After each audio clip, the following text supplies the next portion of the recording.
Айнаш ойында ештеңе жоқ, күліп қарсы алды. Тек әкесі ғана қатқыл түрмен кешке бөлмесіне шақырды. Сен бала не бүлдіріп жүрсің және? Мына жүрсің суыт қой, қайда болдың 2 күннен бері? Ой әке, қайдасы несі? Өзі біз барғанда түс болды ғой. Әрқайсысы үйіне тасып жүргенде соңында демалып ал деп үйіне қонақ етті. Онда тұрған не бар? Сосын неге айтпадың? Әке, мен баяғы жас бала емеспін ғой. Тергейтіндей. Достарыма бардым, қалаға бір келіп қалыпсың деп күтті бір күні. Содан келген бетім осы деп міңгірледі төре. Байқа сенің мына жүрісің де сөздерің де ұнап тұрған жоқ маған. Сол тексерушілерден былық шығып, заводыма кесірің тисе айтпады деме. Соңғы сөздері өтіп бара жатып естіп қалған Айнаш үнсіз тұрып қалды. Ойы сан-саққа кеткен ол жылап жатқан баласының даусынан селк ете қалды. Осыдан кейін төренің қалаға барғышы жиілей бастады. Боларды да болмасты да сылтауратып, қалаға кетіп 2-3 күндеп келмейтін болды. Бірақ үйге келгенде дымын білдірмей, Айнашпен балаларының асты-үстіне түсіп бәйек болатын. Содан соң ба Айнаш онша секемденбей, уайымсыз жүретін. Бір күні төре тағы қалаға кететін болды. Заводқа керек жарақ аламын деді. Әдеттегідей Айнаш төренің киімдерін дайындап, тағы біраз күн жоқ болып кетесің ба деп әзілдеп күлді. Жалт қараған төре, не? Қашан жоғалып жүрмін? Білсең сендер деп дамыл таппай жұмыс істеп жүрмін мен. Ерігіп жүрген ешкім жоқ. Ойланып сөйле деді. Әзілдедім төре, неге бірден ашуланасың? Жай егер жұмысың бітсе, дүкенге керекті заттар ала келші, дейін деп едім. Көп сөйлемей киімді әкел. Мен саған қызметшімін бе? Сатушыға айт әкелсін өзі. Осылай ашулы күйде үйден шығып кетті. Айнаш орынсыз әзілінен опық жеп қалғандай бармағын тістеп қала берді. Бұл кезде Айнаштың үшіншісіне аяғы ауыр еді. Төре қалаға кеткен соң Айнаш бір түрлі мазасыз күй кешті. Бір нәрсе болатындай елеңдей берді. Ертең келемін деп кеткен күйеуі 3 күн жоғалып кетті. 4-ші күні келді. Түрі шаршаңқы, мазасыз күй кешкен тәрізді. Үй ішіндегі адамдар да, балалардың шуылы да жақпай отыр. Демаламын деп бөлмесіне кіріп кетті. Айнаш үй тірлігін аяқтап, балаларды ұйықтатып, төреге барса, бүк түсіп теріс қарап жатыр екен. Төре, тыныштық па? Келгелі мазасызсың ғой. Тыныш, біраз шаршадым. Неге кешігіп кеттің? Заводқа қажетті құрал жабдық іздедім. Ата, ол заттар заводқа еш нәрсе керек емес қой деді, сен кеткен соң. Маған, ой папамда, заман дамып жатыр, күнде жаңа құрал жабдық шығып жатыр, өзгертпесек болмайды. Бәрін саған айтып, есеп беріп отыруым керек па? Мазамдалмаш, қит етсе ашуланып шыға келесің осы. Балаларыңда маңдайынан искемедің, қашан келеді деп жолыңды тосып жүрді. Жә, қойш енді. Үйде ғой, ешқайда кетіп жатқан жоқ қой. Ал айтпақшы, ертең қайта кетемін қалаға. Неге? Жұмыстармен. Айнаш үнсіз қалды. Не де болса таң атқан соң атасына айтпақшы. Ертеңіне таң ата төре қайта жолға шығып кетті. Тіпті әкесі ұйқысынан оянбай тұрып кетіп қалды. Есік алдындағы көліктің от алған даусынан оянды. Таңғы астың үстінде Айнаш кешегі болған әңгімені атасына айна қатесіз айтып берді. Енесі ойланып қалды. Осы бала бірдеңеге ұрынып жүрмесін, шалау, барып тексеріп көрсеңші. Немесе адамдарың бар емес педі, сұрастырып көрсеңші. Жә, тамақтарыңды ішіңдер, бір мәнісін қылармын. Осымен әңгіме аяқталды. Жұмысқа кеттім деген атасы тіке қалаға тартты. Түс ауа келген ол алдымен адамдарына жолықты. Үйіне қонақ болып біраз демалған соң төрені сұрастырды. Біраз ойланып отырған досы төрені кеше бір әйелмен бірге көргенін айтты.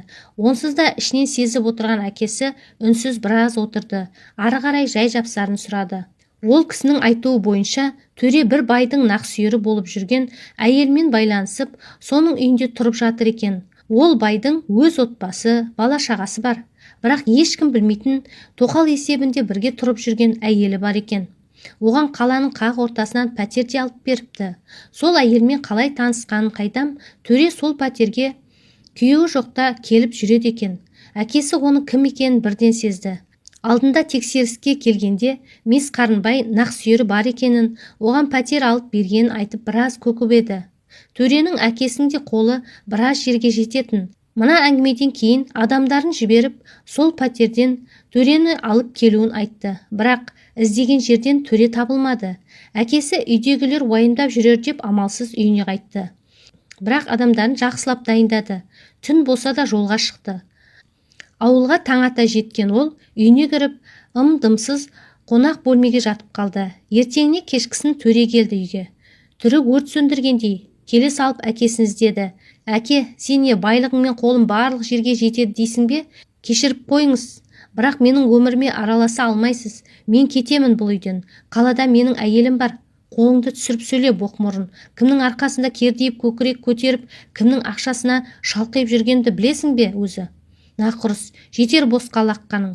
Қалаға енді аттап баспайсың. Сен емес маған ақыл үйрететін әке. Өз өмірімді өзім сүремін. Тіпті сенің ақшаңсыз-ақ. Есікті тарс жауып шығып кеткен баласының артынан тұра ұмтылып айқайлады әкесі.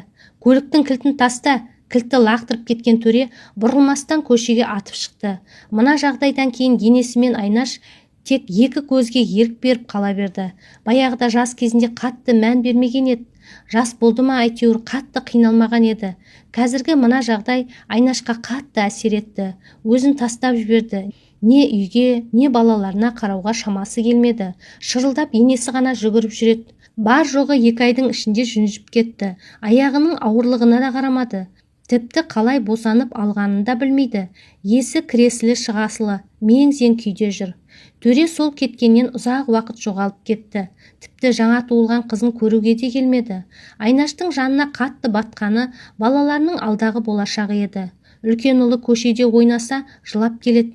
Менің әкем неге тастап кетті?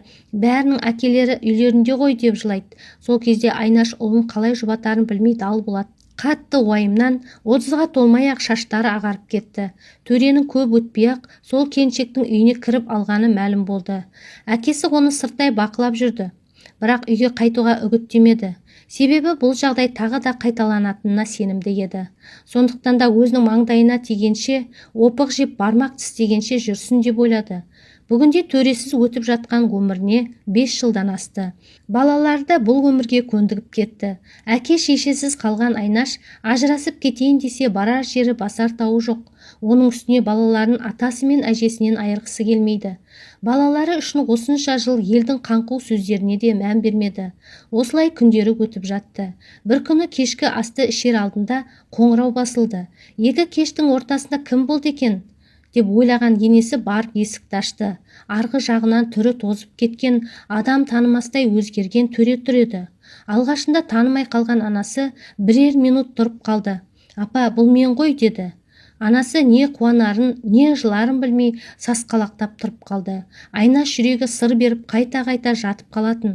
Бүгінде жүрегі ауырып бөлмесінде жатыр еді. Жанына баласы барып, әкем келді апа деп оятты.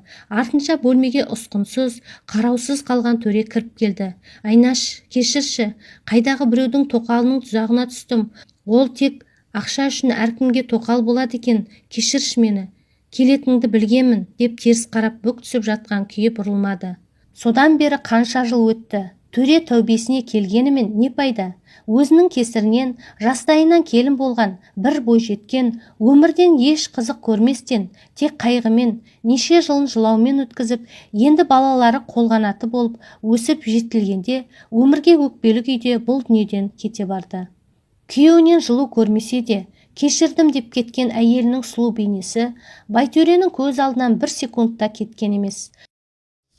Бүгінде ештеңеге шамасы келмей қалған жігіт ағасының ел жұртқа қарауға, сыртқа шығуға беті жоқ.